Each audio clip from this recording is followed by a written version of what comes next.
जय हिंद दोस्तों, BMS good farm Solapur इस YouTube चैनल में आप सभी का स्वागत है। दोस्तों, आज हम जो वीडियो देख रहे हैं यह वीडियो श्री ठाकुर सर इनके Thakur dairy goat and poultry farm का है, जो कि सोलापुर बीजापुर हाईवे पर स्थित सोरेगांव में है।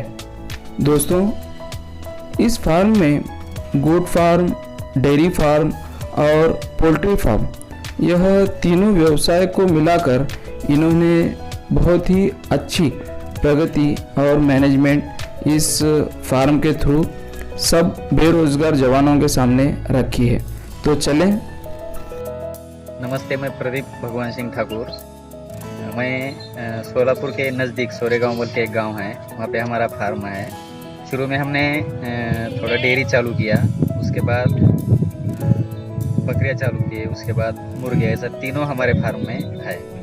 तो 4 भैंस है, 2 गाय है जिसका दूध होता है। उसके बाद एक हमारे पास 30 बकरियाँ हैं, उसके करीब 20 बच्चे हैं और 100 हमारे पास देसी मुर्गियाँ भी है। ये तीनों हम एक ही जगह उसका पालन करते हैं। और बकरी पालन में अगर बात आप पूछो, उसके बाद मैं बताऊंगा क्या।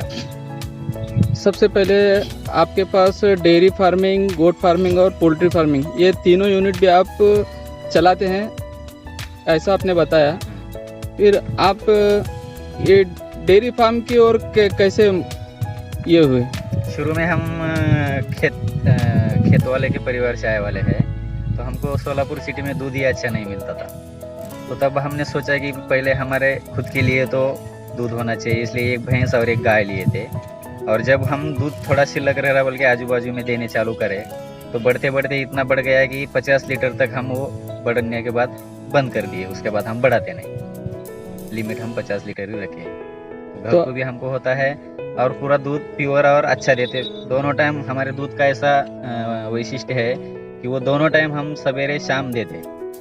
तो लोग जो देते फ्रिज में रख के दूध दिए, तो उसकी क्वालिटी और उसका जो खाने की चव है वो चेंज हो जाती है।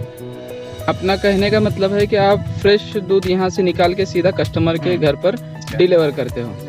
ये तो बहुत ही अच्छी बात है, जिससे कस्टमर को प्योर क्वालिटी में और फ्रेश दूध मिल जाता है और ताज़ा दूध मिलता है। कितने जानवर आपके पास है, उनकी क्या कीमत है? 4 भैंसे है अभी और 2 गाय। सरासरी एक 60 से 70 हज़ार के रेंज में उनकी कीमत है एक की। भैंस बच्चे, उनके बच्चे से भी खुद हम गाय और भैंस तैयार करते हैं। यानी उनको, उनके जो होने वाली नस्ल है, आप उनको बेचते नहीं हो और उनको खुद तैयार करके फिर उससे फिर प्रोडक्शन आप लेते हो, जिससे आपको आपके फार्म बढ़ाने में लागत कम आ जाती है। तो आप पोल्ट्री की तरफ कैसे मुड़े? पोल्ट्री जो गाय और भैंस थे वो उनको गोचिड़ होता था, यानी उनके आंख पर जो कीड़े मकोड़े, जो बाह्य जीवी, तो वो गोठा भी स्वच्छ रखते, कीड़े खाते हैं और उसके जो हमको अंडे भी देते हैं। तो 2 लाभ होते हैं उनके। और उनका मांस भी वही बहुत ही डिमांड में है। जवारी नहीं मिलता अभी, प्योर गावरान जिसको बोलते हैं, वो लोगों को नहीं मिलता। तो वो भी हमने संभाल के लोगों को देने का काम करते हैं। और आपके पास कौन सी नस्ल की बकरियां हैं? अब ये उस्मानाबादी है जो हम देख पा रहे हैं, ये उस्मानाबादी नस्ल की, जो महाराष्ट्र की और ऑल ओवर इंडिया में गोश्त या मटन के लिए बहुत ही प्रसिद्ध और प्रचलित, स्वादिष्ट मटन के लिए प्रसिद्ध है। और तो संभालने का खर्चा ज़्यादा नहीं है। बकरियों को संभालने का खर्चा कम है। 2 घंटे या 3 घंटे घुमा के लाए तो उनका पेट भर जाता है और वो उतना ही खर्चा अपना कम होता है। आप इनको जो फीडिंग है इनका ओपन ग्रीजिंग में है, यानी आप इनको सिर्फ चराई कराते हैं, यहाँ पे इनको चारा नहीं डाला जाता? चारा नहीं, सिर्फ थोड़ा हम खुराक रखते हैं उनको सवेरे। खुराक में क्या रखा जाता है? मक्का भरड़ा रखते हैं। मक्के का भरड़ा, यानी जो स्वीट कॉर्न होता है, उसका भरड़ा रखते हैं। आपके पास कितने बकरियां हैं अभी? बड़े बकरियां 25 है और पाट जो बोलते हैं 6-6 महीने की, ऐसे 10 है। और अभी होगे वाले नए नए बच्चे हैं 18 बच्चे हैं, जो कि आप देखते हैं 1 महीने का बच्चा ऐसा लगता नहीं इतना स्ट्रॉन्ग और इतना बड़ा है। ये अच्छी दूध का नतीजा आप यहाँ पे देख सकते हो, एक उम्दा नस्ल के बच्चे। तो सर जी आपने जो ये जगह बनाई है ये कितनी है और इनके लिए सफिशिएंट है क्या बकरियों के लिए? हाँ, ये तो कितना 50x50 का ये जाली मारे हम, इसमें मोकले छोड़ते हैं, रात में अंदर शेड में रहता है। कौन से शेड में रहते रात में? ये वाला शेड, ये पतरे के जो शेड, उधर वो बड़ा वाला। वो मुर्गियाँ और बकरियाँ उसमें रहते हैं। हाँ, और जानवर वो शेड में बनते हैं। गायों के लिए ये अलग से शेड है। वो, हाँ। और ये शेड में हम खुराक उनका मक्का भर रहा है। तो इनका फीडर जो भी आप इनके लिए चारा रखते हो, ये इनका स्टोरेज के लिए आपने ये रूम बनाया है। ये प्योर किलर में हमारा एक मुर्गा तो आपके गाय से हुआ ये गाय से इतना डिमांड है उसको 30,000 को अभी लोग तैयार है इनके ऊपर। लगभग इसकी कीमत अब 30,000 रुपये हो सकती है। हाँ, 1.5 साल का है वो। 1.5 साल का है। तो ये नस्ल को आगे बढ़ाने के लिए मदद कर सकता है, अच्छी नस्ल का होने की वजह से। तो आपका अभी तक का इसके बकरियों से या गाय भैंसों से और पोल्ट्री से कितना आपने पैसा बनाया या इनकम कितना हो गया होगा आपका अंदाजा से? इनकम बोले तो दूध में हमको 20,000 रुपये पूरा खर्चा जाके महीना मिलता है। एक महीने में? एक महीने। आप शुद्ध दूध दे के लोगों हाँ, को और आप हम- इतना हम कमाते घर हो? के 8-9 जो लोग हैं वो खा के पी के, घी घर का है हमारा, दूध है, दही है। उसके बाद मुर्गी का सोचे तो मुर्गी और अंडे और मुर्गियों को डालते हैं, हाँ हाँ वो हाँ। खा लेते हैं। वो भी उसका भी खर्चा हमको शून्य है, ऐसा कुछ खाने के पोल्ट्री लिए फार्म के भी मुर्गियों का भी फीडिंग का आपको खर्चा जीरो है, जीरो। जिससे आपके मुनाफे में और भी बढ़ोतरी हो जाती है। शुक्रिया शुक्रिया सर।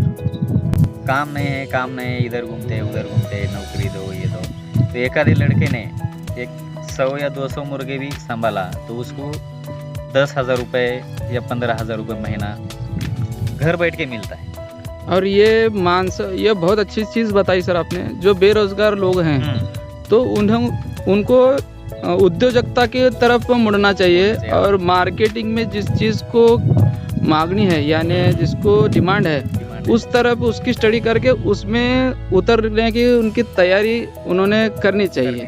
खुद लोगों के यहाँ नौकर रहने के एवज खुद उन्होंने मालिक बन सकते हैं।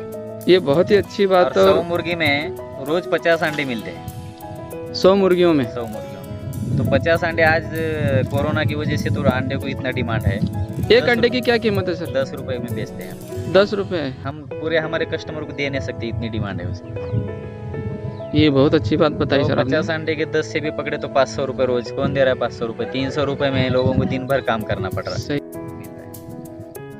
और एक आदमी पूरा हैंडल कर सकता है इतना पूरा यूनिट इतना पूरा। आपका? मुर्गी का दूध से संभालने का ये नहीं है। हाँ। बकरी 4 घंटे हम घुमाते हैं। सवेरे हमारा आदमी उठ के दूध निकाल के दूध डाल के आता है। उसके बाद 11 बजे बकरियाँ चरने छोड़ते हैं, 4 बजे वो वापस आ जाते हैं। उसके बाद फिर वो आदमी हमारा दूध खाता है, शाम का दूध वाटर लेके आता है। बाकी खेत का मैनेजमेंट जो है वो मैं खुद करता हूँ। अब फीडिंग का मैनेजमेंट कैसा है इनका, गायों का और बकरियों का? बकरी तो चरने के लिए छोड़ते हैं हम। हाँ। गाय भैंस जो है वो सवेरे और शाम को उनको करीबन 20-20 किलो हम कड़वा कुटी, जिसमें मक्का, कड़वल, गजरस गवत है और सूखा कड़वा। आप इनके लिए कहाँ पे इनकी वो उगाई करते हो? ये अभी ये 3 एकड़ खेत है। हाँ इधर हमारा दिख रहा है वो। हाँ, हम जो पीछे सब देख पा रहे हैं। इसके बाद इधर थोड़ा हम घर के लिए भाजी भी करे हैं। हाँ हाँ हाँ।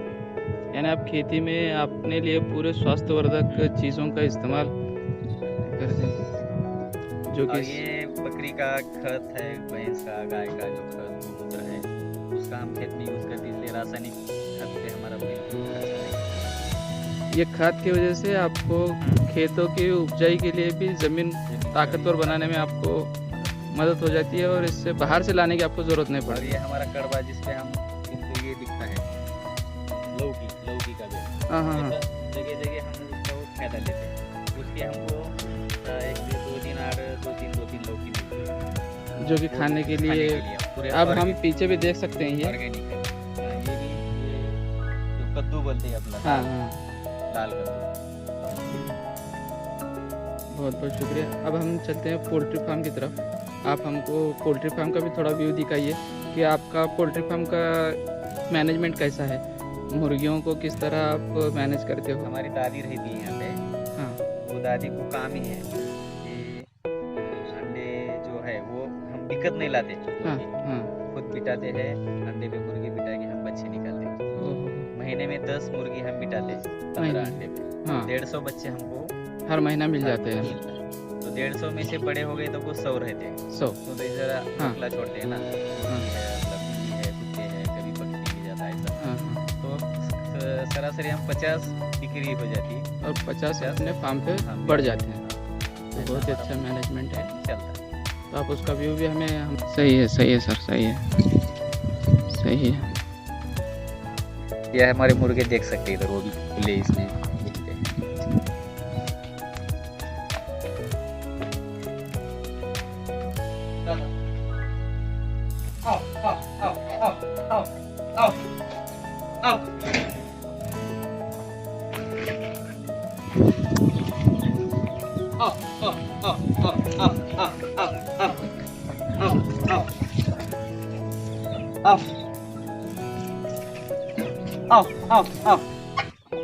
आप देख सकते हैं मुर्गियाँ, ये पूरी जवारी मुर्गी यानी गावरान देसी मुर्गियाँ हैं। बच्चों के साथ में भी आप छोटे वाले बच्चे हैं, 10 दिन के बच्चे। 10 दिन के बच्चे। आप इनको क्या डाल रहे हैं अभी? अभी चावल है, चावल, जो रेशन के चावल की हूँ, हाँ हाँ हाँ, थोड़ा सवेरे थोड़ा शाम को डाले तो उनकी हाँ हाँ अच्छे बढ़ते हैं। 21 दिन में मुर्गी उसके बच्चे निकाल सकती है। जब आप अंडे पर इनको बिठाते हो तो 21 दिन इनको 21 दिन। उनको पैदा होने में लग जाते हैं। एक दिन आड़ सिर्फ मुर्गी को घंटा भर छोड़ने का, हाँ, जो खा के उसका टॉयलेट वगैरह करके आती है।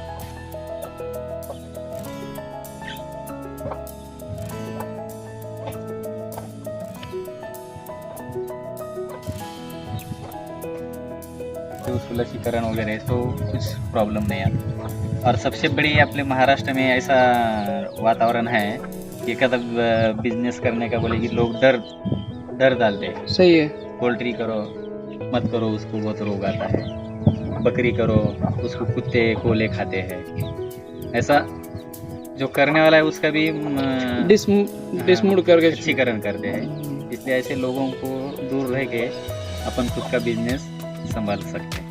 बिजनेस में अपने खुद की मेहनत करने की अगर तैयारी हो तो आपको कोई भी नहीं रोक सकता कामयाब होने से। हाँ। ये बेहद सुनकर अमल करने वाली बात है। और दूसरी बात बोले तो ये हमारा खुद का खेत नहीं है, फिर भी आपने ये हम इतना सब आपकी मेहनत इसमें नज़र आ रही है।